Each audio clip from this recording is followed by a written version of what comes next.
நிதி ஆயோக் வெளியிடுற குறியீடுகள்லாம் என்னென்னா, first fiscal health index. இதை ரீசெண்டாக 2025 தான் ரிலீஸ் பண்ணியிருக்காங்க.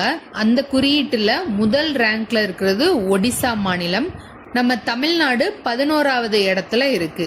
இன்னோவேஷன் இண்டெக்ஸ்ல குளோபலா ஒன்று ரிலீஸ் பண்றாங்க. இந்தியா இன்னோவேஷன் இண்டெக்ஸை ரிலீஸ் பண்றது நிதி ஆயோக். இந்த குறியீட்டை 3 கேட்டகரியா பிரிக்கிறாங்க. மேஜர் ஸ்டேட்னு ஒரு கேட்டகிரி, நார்தர்ன் அண்ட் ஹில் ஸ்டேட்ஸ்னு ஒரு கேட்டகிரி, யூனியன் பிரதேசங்கள்னு ஒரு கேட்டகிரி. மேஜர் ஸ்டேட் கேட்டகிரியில கர்நாடகா ஃபர்ஸ்ட்ல இருக்கு, தமிழ்நாடு 3வது இடத்துல இருக்கு.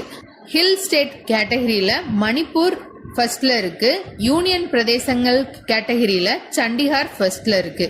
நிதி ஆயோக் ரிலீஸ் பண்ற எஸ்டிஜி இண்டெக்ஸ்ல இது இந்தியா லெவல்ல மட்டும்தான் ரிலீஸ் பண்றாங்க.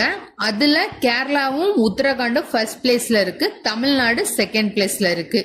இதை தவிர national multi dimensional poverty index, composite water management index, good governance index, school education quality index, இந்த இண்டெக்ஸ் எல்லாம் நிதி ஆயோக் ரிலீஸ் பண்றாங்க.